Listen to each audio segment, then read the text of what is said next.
अस्सलाम वालेकुम, मैं हूँ आपकी होस्ट राबिल और आप इस बार मिशन सारी नॉवेल्स पे मैं आपके लाइव हूँ मिशन सारी के लिए न्यू नॉवेल्स। तो अब तक जिसने चैनल को सब्सक्राइब नहीं किया चैनल को सब्सक्राइब कीजिए और लाइक शेयर कमेंट लाजमी कीजिए and don't forget to press the bell icon ताकि आपको हमारी आने वाली वीडियो की सारी नोटिफिकेशन बआसानी मिल सके। और वीडियो के आखिर में अपने रिव्यू से लाजमी आगाह करें ताकि आपके कमेंट्स देखकर ही हम रेगुलर एपिसोड लेकर आएंगे। ये है दीवाना मौसम की किस्त नंबर 16। तुमने मेरे बारे में क्या सोचा? वो अपने केबिन में बैठा काम कर रहा था जब रबीका एकदम ही इसके सामने नमूदार हो गई। इसने गर्दन उचका के इसे देखा और फिर सर झटक दिया। मैं तुम्हें बता चुका हूँ, मैं रोशनी से मोहब्बत करता हूँ। निहाल ने इसे नागवारिया से जवाब दिया था। आजिज़ आ गया था वो रबीका की इन हरकतों से। निहाल ने इसे ज़रा सी उंगली क्या पकड़ाई, इसने तो निहाल का हाथ ही पकड़ लिया। मैंने तुम्हें बताया है निहाल, रोशनी कभी बारान जैसे लड़के को नहीं ठुकराएगी। कौन लड़की होगी भला जो बरहान खान जैसे बिजनेसमैन और हैंडसम लड़के को ठुकराएगी? वो बहुत दौलतमंद है रोशनी, इसको छोड़कर कभी तुम्हारे पास नहीं आएगी। तुम बहुत भोले हो निहाल, रोशनी ने तुम्हें बेवकूफ़ बनाया है। खैर, मैं तुम्हारे जवाब की मुंतज़िर रहूँगी। रबीका बोलकर वहाँ से चली गई थी, जबकि इसकी बातें सुनकर निहाल किसी गहरी सोच में डूब गया था। रोशनी सिला को लेकर कराची वापस आ गई थी। सिला हवेली से अपना कुछ सामान ले आई थी जो वो रोशनी के अपार्टमेंट में सेट कर रही थी। फ़िज़ा अपार्टमेंट में मौजूद थी, इसलिए रोशनी फ़िज़ा को सिला का ख्याल रखने की ताकीद करके निहाल से मिलने के लिए अजहर अंकल के घर के लिए निकल गई। सिला की सादा तबीयत के बायस फ़िज़ा और सिला में बहुत जल्द ही बेतकल्लुफ़ी हो गई थी। रोशनी निहाल के घर आई तो इतने दिनों बाद इसे देखकर अजहर अंकल और उनकी बीवी बहुत खुश हुए। निहाल टेरिस पर था जो रोशनी भी टेरिस पर चली आई। जब इसके नथनों से सिगरेट की बू टकराई वो हैरान रह गई। निहाल सिगरेट नहीं पीता था। निहाल! इसने निहाल की पुष्पा खड़े होकर इसे धीरे से पुकारा। इसकी आवाज़ सुनकर निहाल ने सिगरेट नीचे फेंककर जूतों तले कुचली और फिर करंट खा के पलटा। रोशनी, तुम कब आई? रोशनी को सामने देख बेइंतहा हैरान हुआ था। शाम में, मगर शायद तुम सोच के बैठे थे कि मैं अब नहीं आऊँगी। ज़मीन पर पड़ी सिगरेट को देख रोशनी ने तंजिया कहा और फिर इसकी आंखों में शिकवा उतर आया। वाकई मुझे यही लगा। निहाल ने दो टोक बोलकर लब भीज दिए। इसकी बात सुनकर रोशनी के तासुरात एकदम ही सख्त हुए। वो निहाल के करीब गई और फिर इसका गिरेबान दोनों हाथों से थाम लिया। तुम मुझे छोड़कर अभी से शादी करोगे? इसकी आंखों में आंखें गाड़े तल्खी से बोली। हाँ, अगर तुम नहीं आती तो यही करता। निहाल को बेसाख्ता इस पर प्यार आया था। वो इससे इसके लिए लड़ रही थी, यानी वो इसकी थी, वो बरहान खान की नहीं थी। निहाल का दिल खुशी से मचल रहा था। तुम जानते हो ना, मैं वापस आती मैं तुमसे कितनी मोहब्बत करती हूँ, फिर भी तुमने वो सब बोलते हुए एक बार नहीं सोचा क्या तुम रबीका से मोहब्बत करने लगे हो? अगर ऐसा है तो बता दो, मैं खुद तुम्हारे रास्ते से हट जाऊँगी। रोशनी ने नम लहजे में कहते इसका गिरबान छोड़ा और फिर पलट कर खड़ी हो गई। मुझे किसी और से मोहब्बत इम्पॉसिबल है मेरी जान। मैं तुमसे जब से मोहब्बत करता हूँ जब मुझे मोहब्बत का मतलब भी नहीं पता था। पूरा बचपन हमने साथ गुजारा है। आज तक तुम्हें कभी किसी मोड़ पर तना नहीं छोड़ा है जो अब छोड़ूंगा। वो सब तो मैंने तुम्हें इसलिए बोला था कि तुम वापस आ जाओ। खैर ये बताओ तुम्हारा काम हो गया? निहाल ने इसकी पुष्पा खड़े होकर इसका बाजू पकड़कर इसका रुख अपनी जानिब किया था। इसके मुंह से ये बात सुनकर रोशनी भीगी आंखों के साथ मुस्कुरा गई। फिर इसने हवेली के मुतालिक सारी बात निहाल को बताई। ओह माय गॉड रोशनी, तुम्हारी बहन सिला है? उफ, आई कांट बिलीव इट। यार, मैं बाबा मामा को बताता हूँ, वो बहुत खुश हो गए। और तुम सिला को साथ लेकर क्यों नहीं आई? हम भी सिला से मिलना चाहते हैं। ये बहुत खुशी की बात है रोशनी की सिला वही छोटी सी गुड़िया है जिसको गोद में लेने के लिए हम अक्सर लड़ते थे।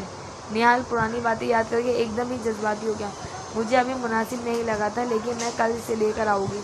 और हाँ, शादी की तैयारी शुरू कर दो, इस बार मैं वाकई तैयार हूँ। रोशनी निहाल को बोलकर ब्लश करते हुए नीचे की तरफ बढ़ गई थी, जबकि इसकी बात सुनकर निहाल भी ज़ेरेला मुस्कुरा दिया था। अगले दिन वो पहली फुर्सत में बरहान खान के ऑफिस आई थी। बरहान खान कॉल पर किसी से बात कर रहा था। इसके नकुश तने हुए थे। रोशनी को देखते ही इसने कॉल मुनक़ता की और फिर दुरुस्तगी से इसके पास चला आया। अच्छा हुआ तुम खुद आ गई, वरना मैं तुम्हारे पास ही आने वाला था। बरहान खान सर्द लहजे में इससे मुखातिब हुआ तो रोशनी की रीढ़ की हड्डी में सनसनाहट दौड़ गई, लेकिन इसने मुँह से कुछ ना बोला। वो देखना चाहती थी बरहान खान इसे क्या बोलेगा। तुम कराची वापस क्यों चली आई और अपने साथ सिला को क्यों लेकर आई हो? बरहान के चेहरे के तासुरों से पता चल रहा था कि इसे अभी आधी बात पता चली है, पूरी बात से वो नावाकिफ़ था। बरहान, हम ऑफिस से बाहर चलकर बात कर सकते हैं। रोशनी नहीं चाहती थी कि ऑफिस में कोई तमाशा हो, इसलिए इससे बाहर जाने की इजाज़त तलब करने लगी। जो बात करनी है यही करो। तुम क्या कर रही हो? मुझे कुछ समझ नहीं आ रहा। और मेरी इजाज़त के बगैर तुम सिला को कैसे कराची लेके आ सकती हो? बरहान ने इसका बाजू पकड़कर झटका था। सिला को कराची ले आने वाली बात पर वो रोशनी से सख्त खफा था। ये बात इस कॉल पर सबीन से पता चली थी। कौन होते हो तुम सिला के, जो तुमसे पूछ कर के कराची लाती? इसकी हरकत पर आग बोला होती रोशनी तिलमिलाने की बोलने लगी। शौहर हूँ मैं इसका, मेरी इजाज़त के बगैर कोई मेरी बीवी को इधर उधर नहीं कर सकता, फिर चाहे मेरी महबूबा ऐसा करे या कोई दूसरा, जान से मार दूंगा इसे। तुम्हारा लिहाज किया बैठे है हूँ, वरना इसी वक्त तुम्हें ज़मीन में गाड़ देता। ये हरकत तुमने अच्छी नहीं की रोशनी। बरहान खान मुठ्ठियाँ बीच के इसके सामने तन गया था। रोशनी ने तमस्खर उड़ाती नजरों से इसे देखा। बड़ी जल्दी याद आ गया तुम शौहर हो सिला के, वरना मुझे तो लगा था भूल गए हो। अगर तुम ये समझ रहे हो कि सिला का तुम्हारे सिवा कोई नहीं, तो इस खुशफहमी प्लीज़ गलत फहमी को दिल से निकाल दो। बरहान खानज़ादा, सिला मुहिब बलोच की बहन रोशनी। मुहिब बलोच अभी ज़िंदा है। मेरी मर्ज़ी, मैं अपनी बहन को कराची लेकर आऊँ या चांद पर लेकर जाऊँ। रोशनी कंधे उचका के जलती हुई मुस्कुराहट होठों पर सजाए बोली तो इसके अंदाज से ज़्यादा बरहान खान इसकी बात पर हैरान हुआ। ये क्या बकवास कर रही थी रोशनी? इसे कुछ समझ ना आया। रोशनी सिला को अपनी बहन क्यों बोल रही थी? बरहान हैरत से आंखें फैलाए सामने खड़ी छटांग भर की लड़की को देखने लगा, जो कितनी दिलेरी से इसके यानी बरहान खान के सामने खड़ी इससे गोया जंग का ऐलान कर रही थी। हालांकि वो जानती थी 2 मिनट में बरहान खान इसे आसमान से ज़मीन पर फेंक सकता था। देखो मिस्टर बरहान, मैं तुम्हें एक कहानी सुनाती हूँ। एक बच्ची थी, इसके माँ बाप को किसी ने बहुत बेदर्दी से कत्ल कर दिया था।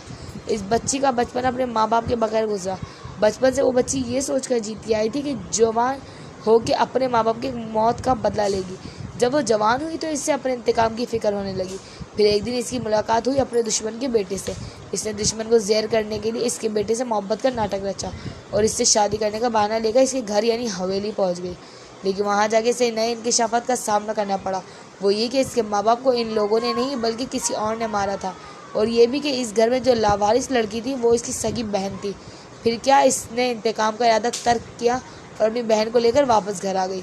रोशनी ने मुख्तसर अल्फाज में बरहान को पूरी कहानी सुना दी थी, जबकि इसकी बात पर बरहान को 120 वोल्ट का झटका छूकर गुजरा। दिल एकदम ही बंद होने लगा था। कोई और वक्त होता और सामने कोई और होता तो बरहान खान इसको जान से मार देता, लेकिन इस वक्त हालात मुख्तलिफ थे। सामने रोशनी खड़ी थी जिसको इसने बेइंतहा चाहा था। रोशनी बरहान का चेहरा गौर से देखकर किसी रद्द-ए-अमल का इंतज़ार करने लगी, मगर बरहान का चेहरा एकदम बेतासुर था। इसकी आंखें पथराई हुई थी। ऐसा मालूम हो रहा था जैसे वो किसी बड़े सदमे से दो चार हुआ हो। 32 साल ज़िंदगी में जो लोग इसे हराना चाहते थे वो आज ये मंजर देख लेते तो यकीनन बहुत खुश होते। वो किसी से ना हारने वाला एक लड़की के हाथों इतनी बुरी शिकस्त खा गया था। रोशनी को लगा था वो चीखेगा, चिल्लाएगा, शोर मचाएगा, ऑफिस सर पर उठा लेगा, मगर इसकी खामोशी तूफान के आने से पहले वाली खामोशी महसूस हुई। वो चुप क्यों था? वो बोल क्यों नहीं रहा था? इसके अंदर चल क्या रहा था? रोशनी जानने से कासिर थी, लेकिन वो कहाँ जानती थी सामने खड़े इस लंबे चौड़े वजिया मर्द के अंदर सब कुछ टूट कर बिखर गया था। तुमने वाकई मुझे धोखा दिया है। अगले पल इसके मुंह से बहुत धीमी सी आवाज़ आई। हाँ बरहान, मैं तुमसे मोहब्बत नहीं करती। वो सब महज एक चाल थी। रोशनी ने झट से जवाब दिया। धड़कनों की रफ्तार सुस्त हो गई थी। इस कमरे का माहौल बहुत घुटन ज़दा महसूस होने लगा। बरहान खान की आंखें धुंधलाने लगी। इसने रोशनी की आंखों को देखा। वो इन आंखों को बहुत चाहता था। एकदम ही रोशनी का चेहरा इसकी आंखों से हटकर आंखों के आगे अंधेरा आरसा आने लगा। शायद इसकी आंखें बर्दाश्त नहीं कर पा रही थी। दिल ने बहुत ज़ोर से धड़कनों को खुदा हाफिज़ कह दिया था। इसने बेसाख्ता दायां हाथ दिल के मुकाम पर रखा और फिर वो लंबा चौड़ा मर्द पूरे वज़न के साथ ज़मीन बोस हो गया।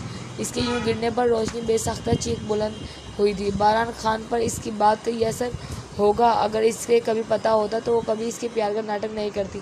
वो दिमाग से खेलने वाला दिल से मात खा गया था। ऑफिस में एकदम हबड़ दबड़ मच गई थी। बरहान को फ़ौरन हॉस्पिटल मुंतकिल कर दिया गया था, जबकि रोशनी साख्त कदमों से वहीं खड़ी रह। अगर इसे निहाल ये बात बोलता तो यकीनन इसका भी ये हाल होता। बरहान की हालत देख रोशनी को एहसास हो गया था बरहान कितनी मोहब्बत करता था। इससे वो नादिम थी, कुछ कर नहीं सकती थी। वो निहाल से मोहब्बत करती थी और बरहान वो तो इसकी बहन का शौहर था, इसकी बहन का हक था। यही सब सोचकर हॉस्पिटल जाने के बजाय थके हुए कदमों से सड़क पर चलने लगी। रोशनी निकली तो मुजरिमों को ठिकाने लगाने के लिए थी, मगर अब तक इसके हाथों से बेकसूर लोगों को ही नुकसान पहुंचा था। बरहान की हालत की खबर पहुंचते ही हाशिम और रहीम फ़ौरन कराची आ गए थे। बरहान की हालत सबके लिए हैरानकुन बात थी। इतना मजबूत मर्द इस हालत को कैसे बच पहुंच सकता था? डॉक्टर बरहान की हालत के बारे में कुछ कह नहीं पा रहे थे। इसकी कंडीशन वाकई सीरियस थी। हाशिम और रहीम वाकई परेशान हो गए थे। दूसरी तरफ हवेली में ये खबर सुनकर बीजान की तबीयत भी ख़राब हो गई थी। पहले ही वो सिला के जाने से अफसरदा थी और अब बरहान की इस हालत का सुनकर बीजान को सख्त सदमा पहुंचा था। जो बरहान कभी बीमार नहीं पड़ता था वो एकदम ही इमरजेंसी में पहुँच गया था। क्या हुआ अभी? कहाँ गई थी आप? रोशनी ने मुरझाए हुए चेहरे को देख सिला फिक्रमंदी से पूछने लगी। रोशनी अभी भी घर में दाखिल हुई थी। सिला, एक बात पूछूं तुमसे? रोशनी सिला के साथ लाउंज में आके सोफे पर बैठ गई। जी आपी, सिला तजस्सुस से पूछने लगी। हवेली के माहौल से निकलकर वो काफ़ी फ्रेश थी। वो पीले रंग का कुर्ता पजामा पहनी हुई थी। सुबह ही रोशनी ने इसके बालों की पाई हाई पोनीटेल बनाई थी। सिला, अगर कोई शख्स 3-4 साल से तुमसे राब्ते में हो और वो तुमसे मिलता हो, तुमसे बात करता हो और तुमसे मोहब्बत करता हो, थोड़े टाइम बाद तुम्हारी इससे शादी होने वाली हो, लेकिन एंड में वो तुमसे कहे कि अब तुमसे प्यार का नाटक कर रहा था, तो तुम पर क्या बीतेगी? रोशनी खोई हुई इससे पूछने लगी। रोशनी की बात सुनकर सिला समझ गई कि रोशनी क्या पूछना चाह रही है। आप ही, मैं अगर अपना बताऊँ तो मैं बर्दाश्त नहीं कर पाती और मर जाती। अल्लाह ना करे। रोशनी ने बेसख्ताई सिला की बात दरमियान में कता की थी। सिला एकदम घबरा गई। क्या हुआ? आप भी सब ठीक है ना? सिला मुत्तफ़िकर होकर पूछने लगी। नहीं, कुछ नहीं, बस ऐसे ही। रोशनी ने हड़बड़ा के नज़रें बदली थी। वो सिला को बरहान के बारे में नहीं बता सकती थी।